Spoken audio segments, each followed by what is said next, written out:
Allez, Ok, c'est parti. L'interview des entrepreneurs, épisode numéro 10. Aujourd'hui, j'ai l'énorme plaisir d'accueillir Nicolas Gétin. Nicolas Gétin, un de mes mentors, un de mes modèles, hyper inspirant. J'ai été un de ses clients au niveau business récemment sur 3 mois. Et voilà, je suis extrêmement heureux de t'accueillir ici, Nicolas.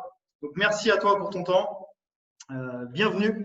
Et donc voilà, comme d'habitude, on va parler de ton business, on va parler de l'énergie, comment l'activité physique impacte ton business, comment ton alimentation, même si c'est un peu spécial avec toi, d'après ce que tu m'as dit, impacte ton business. Et on va parler de tes projets pour la suite, pour l'avenir.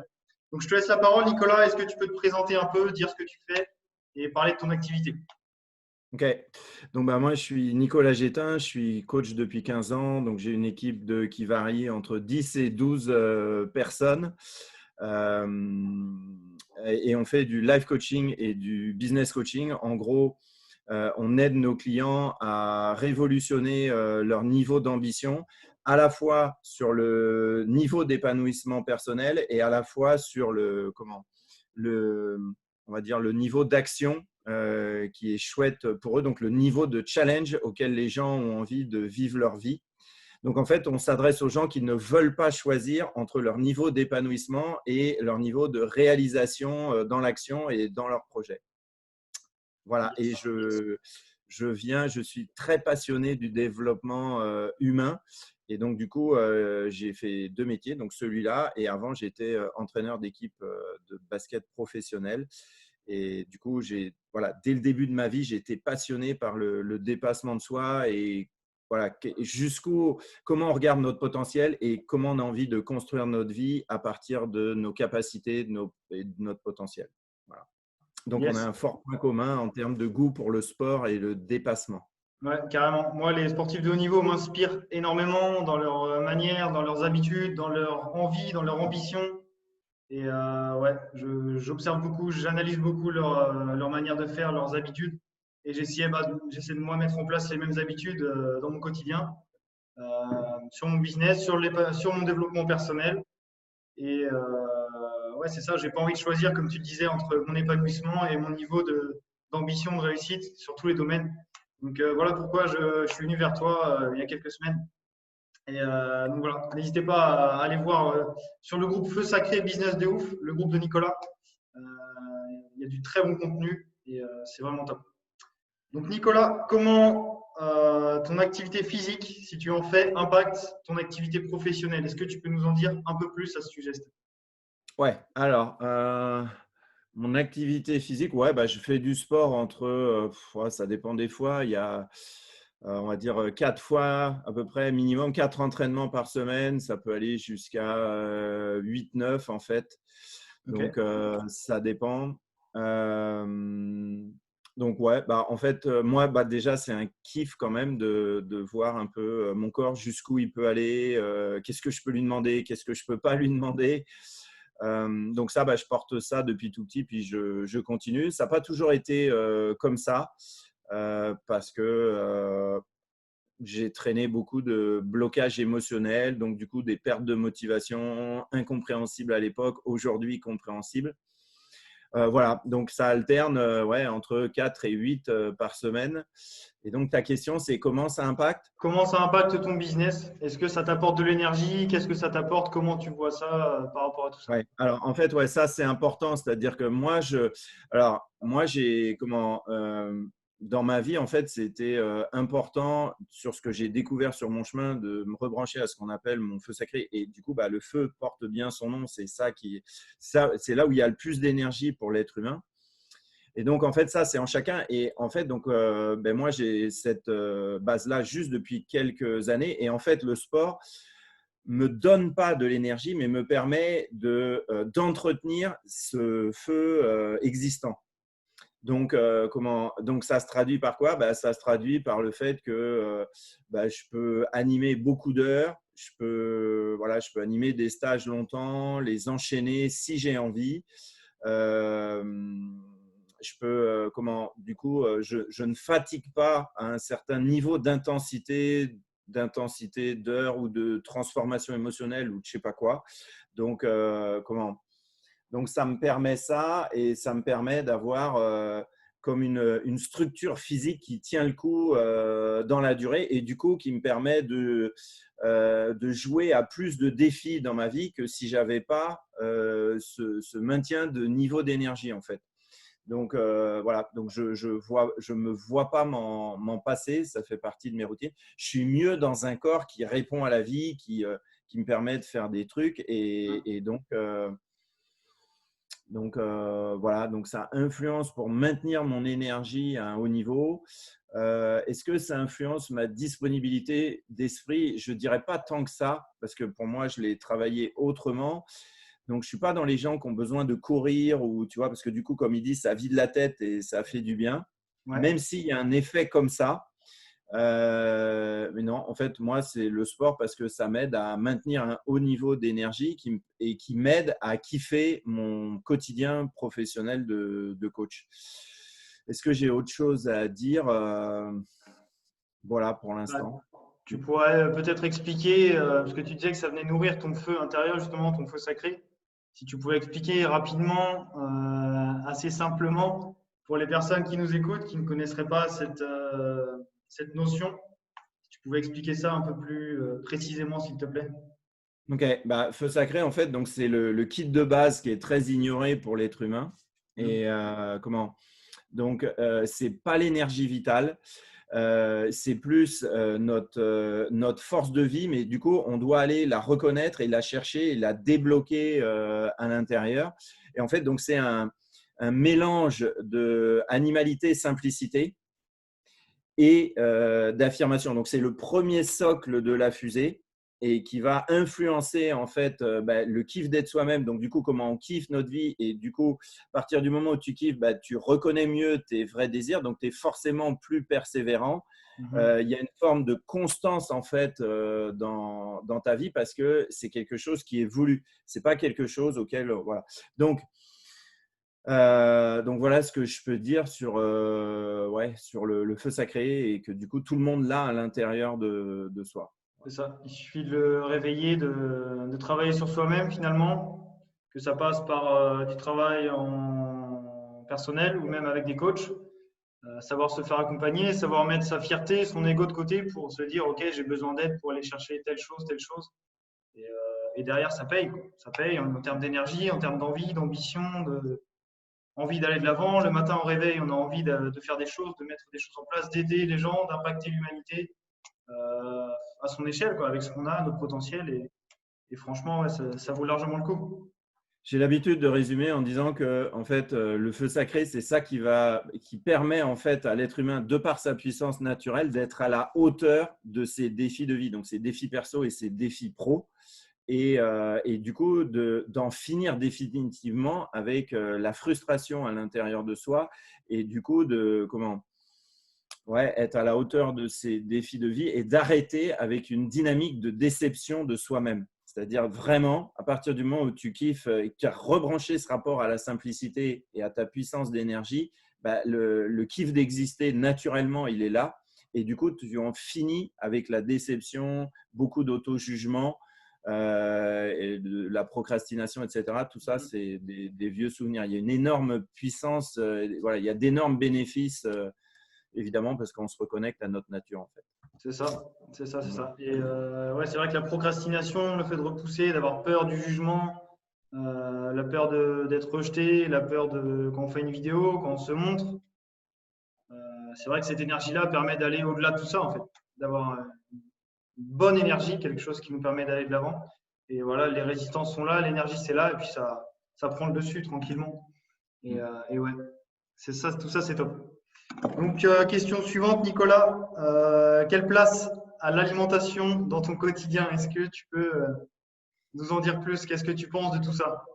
Ouais, on rentre dans de l'intime, mais je vais y aller. C'est comme tu veux, tu nous dis ce que tu veux, c'est libre. Je me sens pas du tout forcé. Tu as mis l'énergie au début de l'entretien, donc je suis obligé en termes de délivrabilité de donner de moi-même. C'est Tu ça. as mis le niveau, je peux pas être inférieur. Donc, non, je dis ça parce que je traîne encore un petit pourcentage d'addiction à la nourriture. Donc, c'est pour ça que je dis c'est intime. Ça a été vraiment un gros défi en fait, parce que j'étais beaucoup addict au sucre, à tout ce qui génère en fait du plaisir à travers la nourriture. J'ai noyé beaucoup de déception et de tristesse en fait dans la relation à la nourriture. Repose-moi ta question, s'il te plaît. Quelle place a l'alimentation dans ton quotidien? Et c'est intéressant ce que tu nous dis parce qu'il y a beaucoup de personnes qui sont dans ce cas-là au niveau des compensations. Ouais, si on a un down émotionnel, boum, on compense avec du sucre ou je te redonne la parole. Ouais.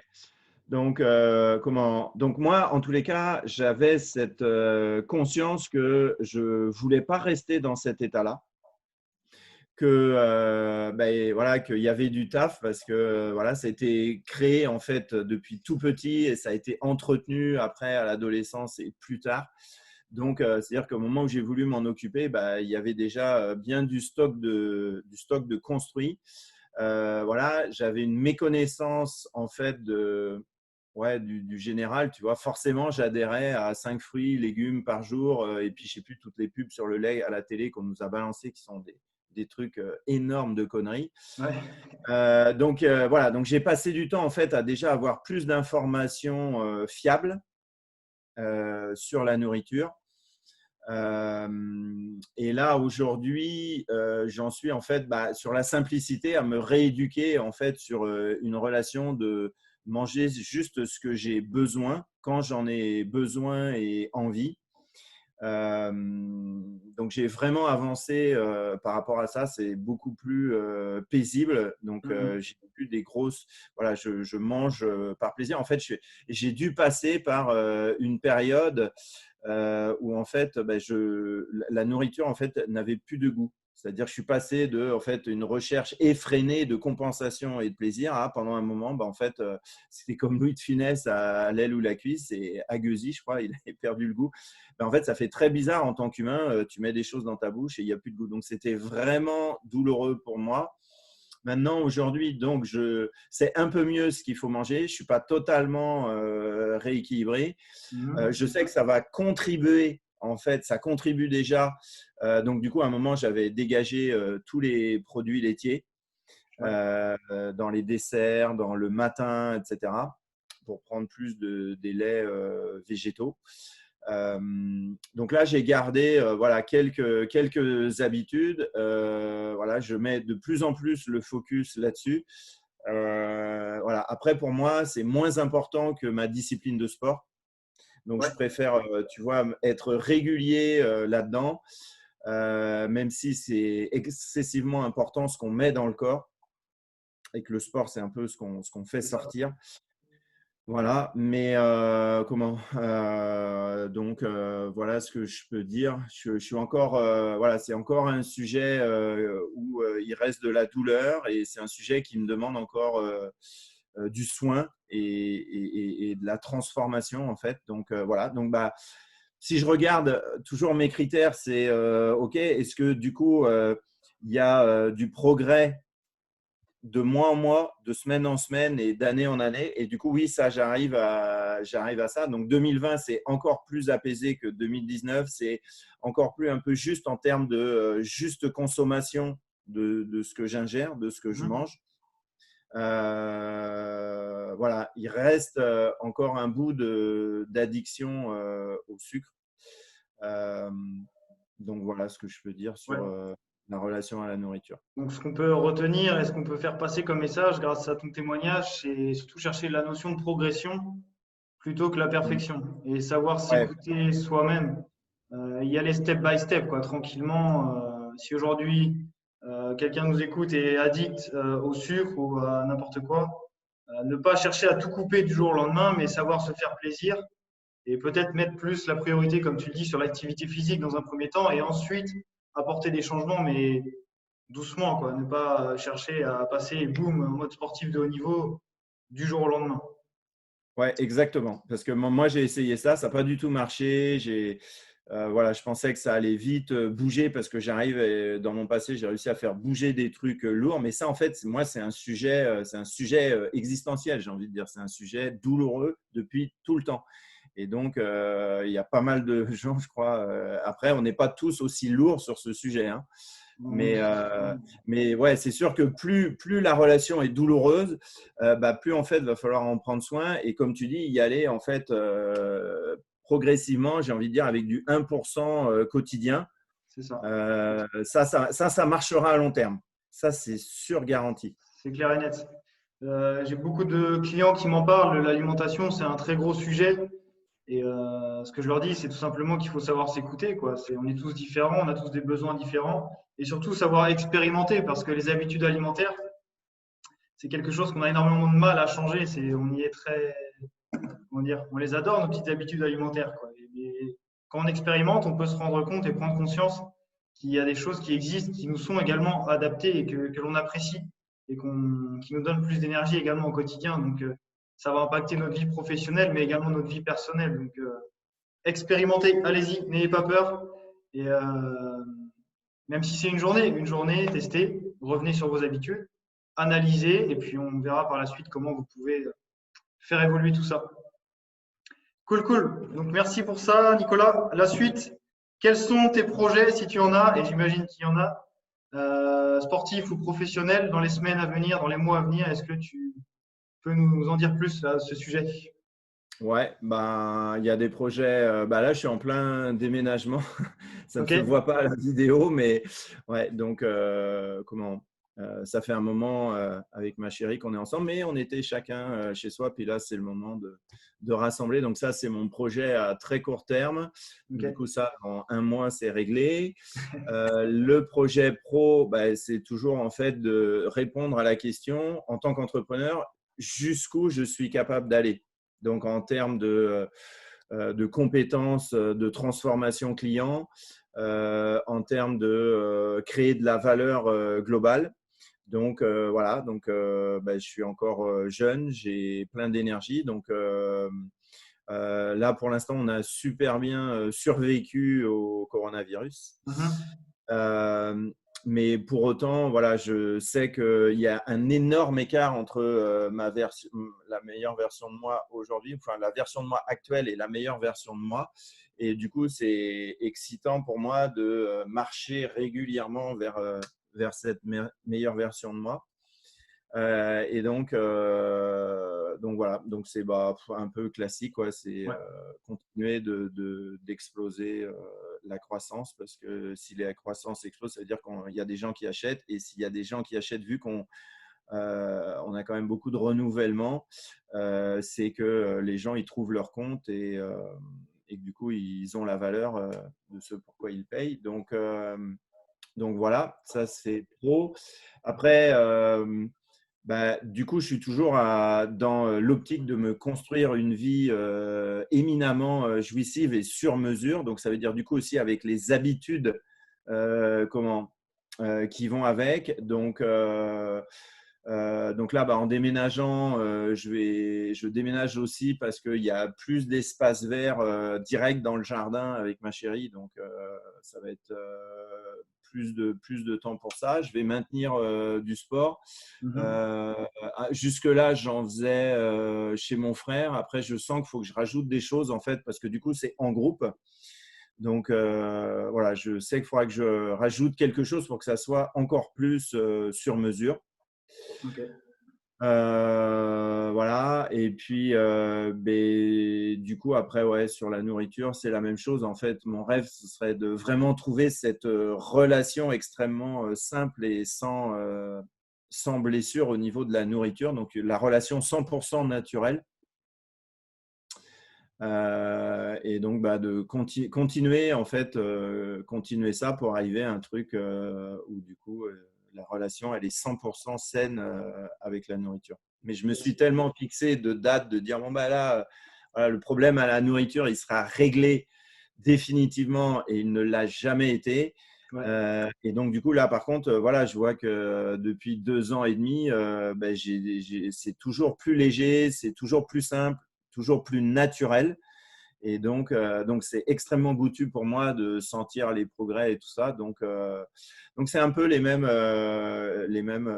objectifs que ceux que j'avais sur ces deux plans-là, du sport et de la nourriture. Sur le sport, je suis plutôt bien rodé. J'ai envie d'en rajouter parce que j'ai encore plus d'excitation en fait à aller voir un peu mes limites. Et donc voilà, j'ai juste un désir naturel en fait de rajouter encore plus de folie. Je fais gaffe de ne pas me blesser.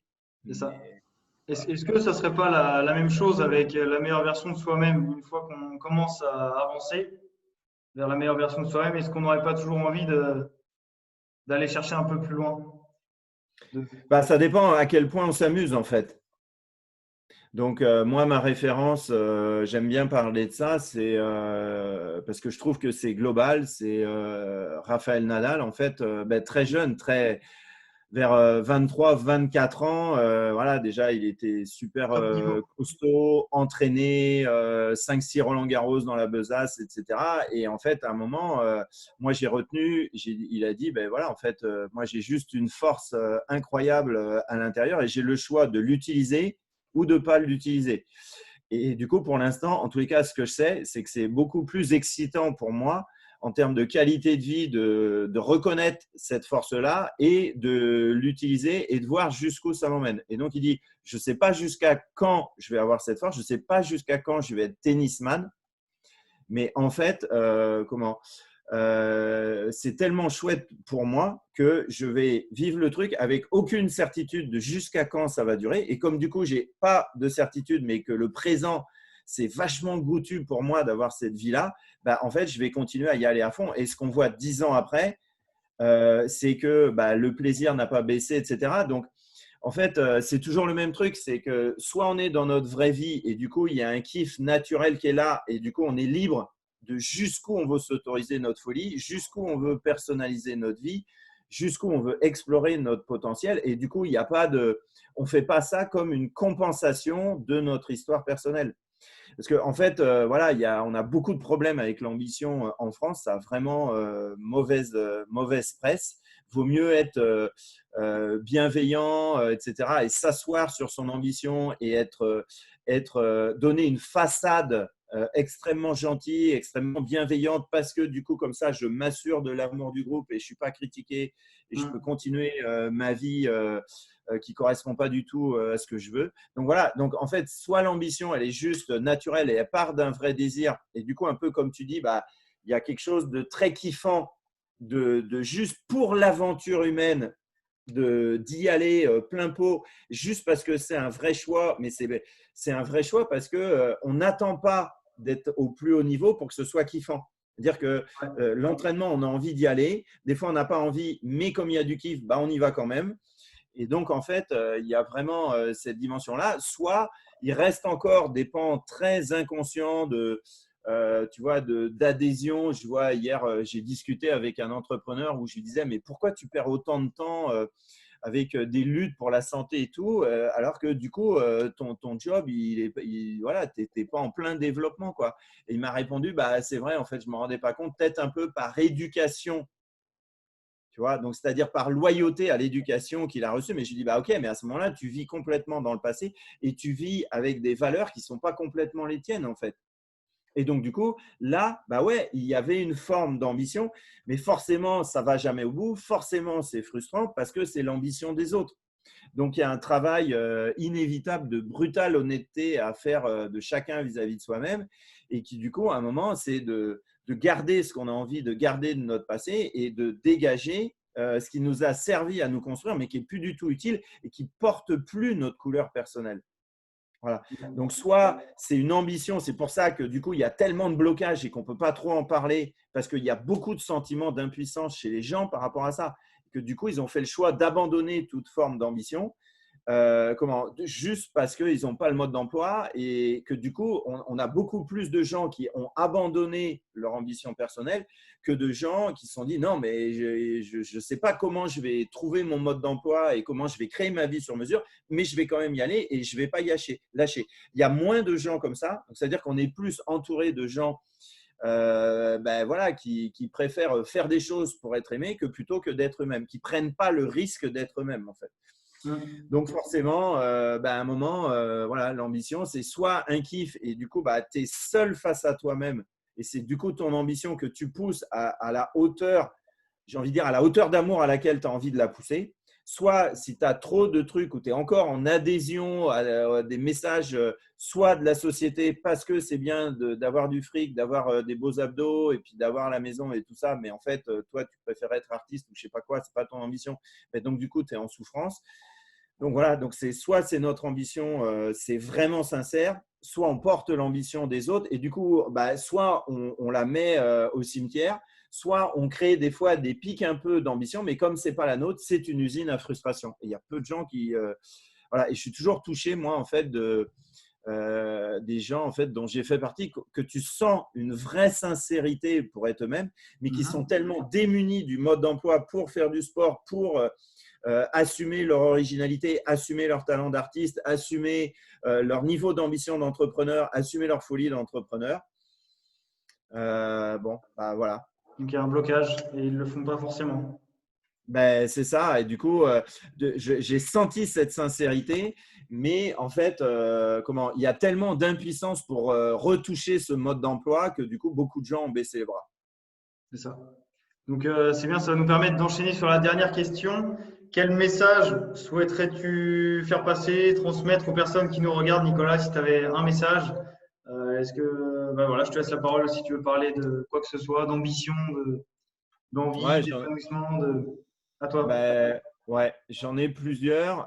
C'est que déjà, ceux qui ont envie de se mettre sur des bons rails, ben, je dirais, c'est de te solliciter et de travailler avec toi parce que je sais que tu as construit ton expertise physique, mais que tu t'intéresses en fait à d'autres leviers qui vont permettre d'être performant dans la durée. Alors que du coup, moi, je sais qu'à Nantes, en fait, à un moment, tu vois, j'allais à des réunions de sport, des fois gratuites, des fois payantes. Mais en fait, tu sentais le coach sportif, tu vois, vraiment à fond sur son expertise Ouais, physique, tu vois, et ouais, un peu de compétence sur la nourriture, parce que quand même, tu vois, mais alors sur le plan mental et tout, tu vois, enfin, pas du tout. Ben, justement, voilà, juste un cœur de métier. Du coup, toi, je sens que ça fait longtemps que tu t'intéresses à des compétences connexes qui font que pour avoir une hygiène dans la durée, ben, du coup, tu n'es pas débutant là-dessus. Et voilà. Donc, bon, ça, je dirais, c'est le premier message. Le deuxième, en fait, c'est que c'est normal, en fait, en tant qu'être humain, de rencontrer des zones où on se sent démuni, impuissant et pas motivé. C'est juste humain. En fait, c'est de comprendre que à court terme, en fait, on peut tous être stoppés. Par contre, à long terme, personne ne peut t'arrêter. Donc, moi, des fois, ben voilà, quand j'ai moins envie et tout, je reconnais, je suis vraiment honnête, je dis ouais, mais là, j'ai pas envie de m'entraîner, je serais mieux à faire je sais pas quoi ou sous le canapé ou je sais pas quoi. ouais. Et des fois, je vais aller au sport et des fois, je vais différer. Mais en fait, à chaque fois, je me rebranche en fait à mais quelle est la personne que j'ai envie d'être sur le long terme et du coup, qu'est-ce qui est kiffant pour moi de construire. Et à chaque fois, je me rappelle ces phrases de OK, mais en fait, je ne joue pas sur 5 semaines, je ne joue pas sur 2 mois, je ne joue pas sur un an, je joue ben, voilà, sur ma vie entière en fait. Donc, vraiment, un message, c'est ça, c'est humain à un moment de se sentir impuissant, démuni, démotivé. Mais sauf que si tu es démotivé pendant 20 ans, du coup, c'est devenu un vrai choix. C'est-à-dire que tu as choisi d'être démotivé, en fait. Tu as choisi de te laisser arrêter, en fait. Or, aujourd'hui, il y a trop de richesses de dingue. Ça pourrait être un troisième message. Enfin, je veux dire, tu ouvres Internet, voilà, tu vois, tu vas trouver en gratuit, tu vas trouver après en payant des coachs qui peuvent t'aider. Donc, en fait, aujourd'hui, pour moi, c'est très clair. Il n'y a aucune excuse pour ne pas construire la vie que tu veux dans la durée. À court terme, tu peux tout. C'est comme l'argent, en fait. Tu vois, c'est un moment, bah, tu n'as pas de thune, tu n'as pas de thune. Si tu n'as pas de thune à 15 ans, bah, OK, ton milieu, il a une grande importance. Tu n'as pas de thune à 25 ans, bon, du coup, OK, tu es toujours un peu à subir. OK. Par contre, si tu n'as pas de thune à 45 ans, Là, il y a c'est des plus la questions. faute du milieu d'avant. C'est que c'est devenu, tu t'es laissé embrigader là-dedans. Donc, si j'ai un message, c'est qu'à court terme, on peut être bloqué à long terme, si tu es arrêté par plein de choses, c'est que c'est devenu un choix en fait. Il n'y a personne qui peut arrêter un être humain dans la durée. Donc là, c'est la responsabilité de la personne, quoi, de C'est ça. sortir de ses habitudes, de ce qu'elle a créé, de la personne qu'elle est devenue au final. Voilà, c'est ça. Et il y a vraiment ce pouvoir, comme je disais au début de l'entretien, le feu sacré, c'est ce qui te permet, c'est l'énergie qu'on a tous pour reprendre du pouvoir sur nos mécanismes et reprendre du pouvoir sur notre vie et reprendre du pouvoir sur notre destin, c'est-à-dire un peu tu vois, les trucs de notre début de vie qui nous ont aidés à grandir, mais qui sont plus forcément utiles à un moment. Et donc, du coup, c'est de reprendre du pouvoir par rapport à ça. Et du coup, on a tous le pouvoir d'être plus costaud que nos mécanismes d'avant. Donc, voilà. Donc, moi, si j'avais vraiment eu, tu vois, chez les coachs que j'ai payés au début, tu vois, ils ne m'ont pas donné, pour moi, ça donne une vraie clarté, une vraie puissance pour investir de l'énergie à long terme. Si tu arrêtes de te juger quand ça ne va pas, si tu arrêtes de te dire, ah, putain, ouais, par exemple, quand il y a un échec, tu vois, de rester trop longtemps en bas, tu vois, alors qu'en fait, on sait que le critère de succès, c'est que le succès n'est pas dissociable de la réussite. Donc, c'est ça, hein, j'ai dit l'échec n'est pas dissociable. Donc, tu ne peux pas réussir si tu n'as pas beaucoup d'échecs. Voilà, un tennisman ou un basketteur ou un footeux, enfin, le nombre d'erreurs qu'il fait à chaque entraînement, c'est juste énorme. Tous les jours. Voilà. Et donc, en fait, c'est voilà, même si avant j'étais dans le sport de haut niveau, il y a vraiment cette clé de compréhension qui donne de la force immédiatement, en fait, sans avoir débugué quelque chose de ton passé, c'est de comprendre que ben voilà, tu peux être arrêté temporairement, mais qu'à long terme, si tu es arrêté, c'est que c'est devenu un choix. Mais personne ne peut t'arrêter à long terme. Yes. Donc, let's go, quoi. Croyons en nous, osons et on y va, quoi. Tous ensemble, Voilà. quel que soit notre domaine, quel que soit notre projet. Let's go. Donc, top. Très beau message, Nicolas. Merci. J'aimerais finir cette interview, moi aussi, passer un petit message. Le premier, c'est que j'organise un webinaire demain à 18h. Rejoignez-nous sur le groupe Live Booster. Alors pour ceux qui auront la vidéo plus tard, le demain, c'est quand? Ah oui, demain, donc mercredi à 18h. Donc, Webinaire ça sera le 23 juillet, je crois. C'est ça? le 22 22. juillet. Sachant qu'il y en aura d'autres par la suite. Donc voilà, rejoignez-nous sur le groupe Facebook Live Booster, crée la vie que tu désires. Je mettrai le lien dans la description. Je mettrai le lien de Nicolas dans la description. Et j'aurai un deuxième message. Hier soir, j'étais à la conférence d'Idriss Aberkan pour le projet Super France. Et il est en train de développer avec Gunther Poli l'économie bleue. Donc, ils font le tour de la France. Et si vous n'êtes pas au courant, allez vous renseigner sur YouTube. C'est un projet magnifique donc, pour développer l'économie bleue qui en fait un concept inspiré des écosystèmes. Et le but, c'est de prendre les déchets que l'on crée afin de les transformer en matière première. Donc en fait, là, ils sont en train de passer à l'action concrète, en train de faire vraiment quelque chose de concret. Donc ils vont au contact des locaux. Ils ont commencé ça en Mayenne, donc, dans un petit département, et ils vont faire un tour complet. Donc la Super France, je mettrai le lien aussi dans la description parce que ça vaut largement le coup d'être diffusé et c'est maintenant, quoi. On y va, on passe à l'action, on se met en marche pour quelque chose. Donc voilà, merci beaucoup Nicolas. Voilà, j'ai pris extrêmement de plaisir à faire cette interview une nouvelle fois. Donc merci beaucoup et merci à toutes celles et ceux qui nous ont regardés. Et je vous dis à très bientôt pour la prochaine interview. Ciao, ciao. Merci Antoine, à bientôt.